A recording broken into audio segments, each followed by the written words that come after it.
Hello and welcome to In the Director's Chair on Guardian.co.uk. I'm Jason Solomons and my guest on this edition of the show is the Hollywood director Roland Emmerich, the man behind huge hits such as Independence Day, Godzilla and The Day After Tomorrow. And he's here today to talk about his latest film, 2012, which isn't about the Olympics but about the end of days.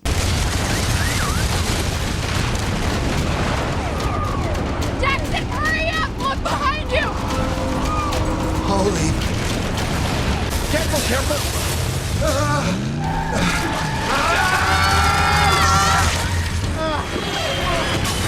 Donut! You gotta get to the Santa Monica Airport. We'll take the freeway. It'll be half the time.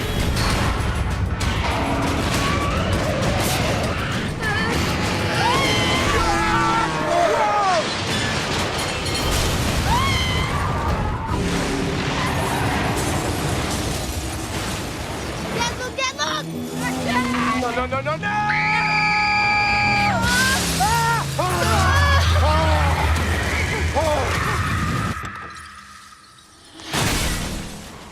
There the world was ending. You know, people were being destroyed in buildings, the freeways were collapsing, and I was having a hell of a good time watching it. That must be a very strange kind of dichotomy for you, the balance between entertainment and apocalypse. It's really interesting. When you make it too intense, it's like not enjoyable anymore. But it has to be enjoyable, otherwise, people leave the theater.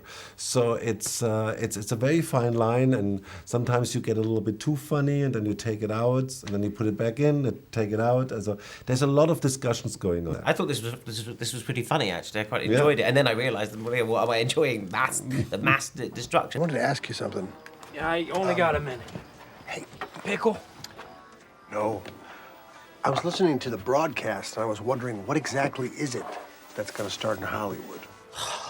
It's the apocalypse. End of days. The judgment day, the end of the world, my friend. Christians called it the rapture, but the Mayans knew about it, the Hopis, the I Ching, the Bible, kind of, beer? Yeah. So look, I gotta eat. Why don't you download my blog? It's free. Of course, we do appreciate donations. In ancient times, the Mayan people were the first civilization to discover that this planet had an expiration date.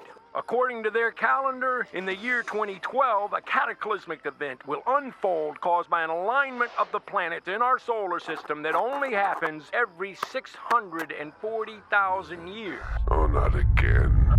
You call your film disaster movies, and there's a whole genre, of course, of films that are disaster movies. In the 70s, it used to be a rather different kind of event. It would be the roller coaster at the Fun Fair ride, or the cruiser, the Poseidon Adventure, something like that, which your countryman Wolfgang Petersen remade recently as well. They were one-off events, the disaster movies. Yours have made them much more global, I suppose, for the new century. Well, you know what? When I was writing, before I was writing Independence Day, I got offered, because Stargate was a huge hit, and all of a sudden I got all these scripts, and one of them was Daylight. This was the one with the tunnel With Sylvester Stallone, eventually. Yeah, and I was saying, why should I do that? Because I had at that time the idea for Independence Day. I said, look, what do people care really today about some local disaster? They see this on TV. Don't forget, in the 70s, stuff like this you didn't saw on TV. Now, see everything on TV. Yeah. And because of that, you have to move to bigger ideas. But were the templates for your film like yeah. The Towering Inferno? I mean, The Towering Inferno was a really real template for Independence Day. And when you look at it careful, we said, a lead actor can come very late into the movie. Steve McQueen as the fireman comes very late in the movie. Will Smith comes very late into the movie. So you know what I mean? There are certain ideas, because also multiple characters, an ensemble cast, Yeah, I know. Actually, everyone loved in disaster movies, and you used to have to bet, who's going to go first. Exactly. You know, And then you can surprise people because there's not one big hero which can never die. You can have all of a sudden somebody make him like really sympathetic, and then he dies, and everybody says, "Oh my God!" In your film, it's always there's the divorced dad who kind of makes while the world is cracking up, he's soldering relations with his son. And it always works as well, Roland. I always think, damn, you could see the. I had a very kind of close relationship with my dad. You know, it was just because of that. Probably I have a lot of these stories. Was that the guy who got you into film? What was a German boy watching when he was growing up as a film fan? Because I mean, obviously Germany had a. I was like kind of the odd one, you know, because I only watched American movies. I didn't like the German movies. They were just too boring for me. It was very provocative at that time to say in Germany, I'm making movies for audiences. I make movies to entertain. That's my first and only, like kind of a goal. You managed to combine small family drama, as we've mentioned, with the husband and the father and the son and the ex-wife. You always have the little family drama going on against these apocalyptic.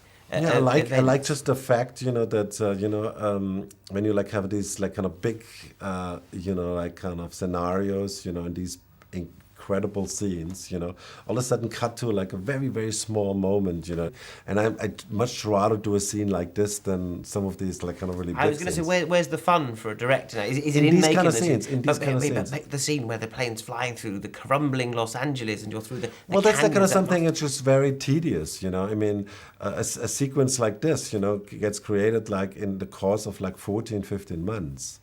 From first like kind of thing. So you're not getting excited about this. But like when you go on a set, and you work with actors, and at the end you shoot a scene, that next day you will already see it cut.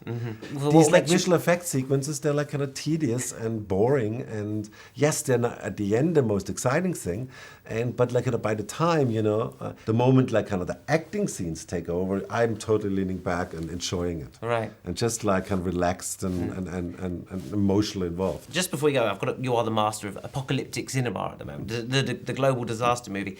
Are we heading toward a global disaster? You must have researched enough of this to know where we are. If you keep telling us in cinema, I think we're like in a very peculiar time. I think that the people, when we like kind of did Independence Day, Independence Day was not really about the end of the world.